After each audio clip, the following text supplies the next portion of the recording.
Akhir-akhir ini platform digital mengeluarkan fitur-fitur baru seperti Instagram dengan fitur musik, filter, dan yang paling terbaru adalah fitur balasan yang memungkinkan interaksi user to user dengan berbalas menggunakan foto dan mempublish ulang di Instagram story mereka. Begitupun platform lainnya yang sedikit banyak mengeluarkan fitur-fitur sejenis.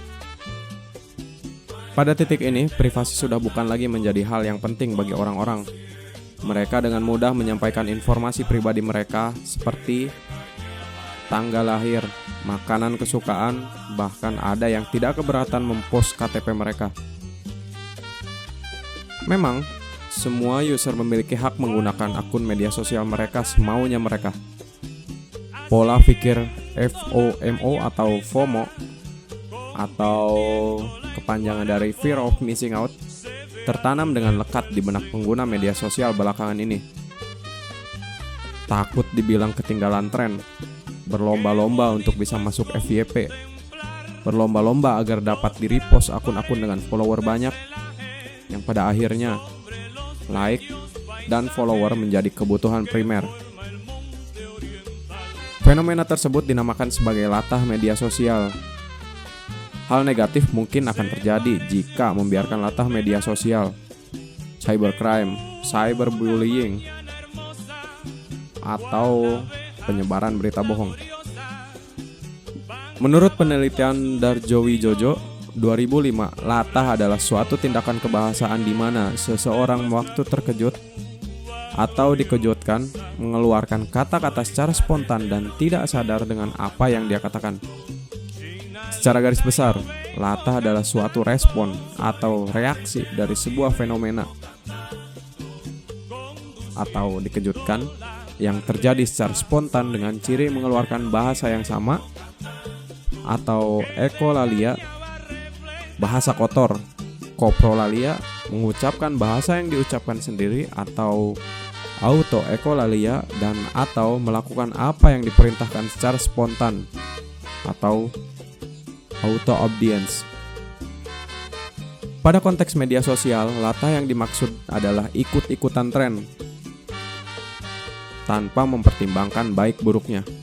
Padahal, sebagai pengguna media sosial sudah sewajarnya menggunakannya secara lebih bijak. Mengambil contoh, tren yang pernah ada di media sosial kita adalah Pargoy. Semua orang tahu. Pargoy di-post banyak 48,8K. Kemudian ada tren video menunjukkan bahunya yang di-post oleh 868,6K akun di platform media digital lainnya. Di luar itu semua, penyebaran berita yang tidak memiliki sumber yang konkret pun bisa disebut sebagai latah media sosial. Saya bisa jamin, dalam 1 tahun, isi grup WhatsApp keluarga, kolega, kawan main kalian minimalnya ada 1 pesan berantai yang disebarkan berulang kali dengan konteks berita yang tidak jelas, sumber yang tidak jelas, yang kemudian secara anehnya beberapa dari kalian langsung menyebarkannya lagi tanpa melakukan pengecekan ganda pada berita tersebut. Lantas, apa yang akan terjadi jika membiarkan kebiasaan latah media sosial? Pertama, mungkin kamu akan selamanya menjadi kaum bodoh yang hanya ikut-ikutan tanpa tahu esensi dari tren yang diikuti. Skeptis tidak selamanya buruk, pertimbangkan dengan baik saat mengikuti sebuah tren. Yang kedua, mungkin kamu akan dicap sebagai penyebar berita bohong. Jika kamu menerima sebuah berita, ada beberapa hal yang perlu diperhatikan. Sumber berita, judul berita, isi berita, dan validasi berita.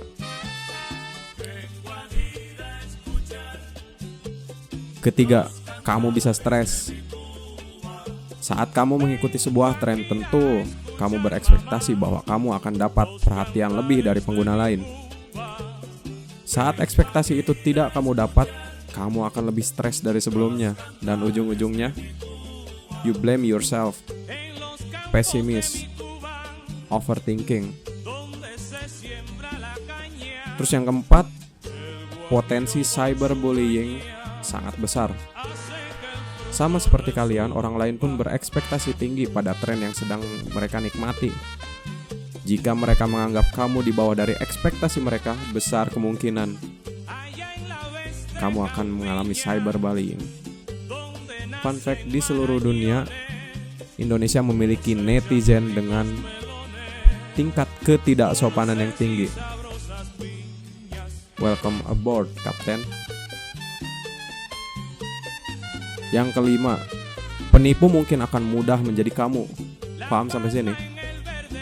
Ya, banyak modus penipuan belakangan ini yang menggunakan identitas pribadi kalian, identitas yang sangat detail dari kalian seperti nama panggilan saat kecil, makanan favorit, tanggal lahir, tanggal nikah, tanggal kelahiran anak, sebagai alat untuk menipu keluarga terdekat, bahkan kamu sendiri. Masih mau share KTP di Instagram? Pada akhirnya, sosial media kalian bebas kalian mau gunain buat apa aja. Lagian, gak semua orang peduli dengan apa yang kalian post. Dan gak semua orang juga bakalan lemah pas kena bully. Bebas, gunain aja sebijaknya.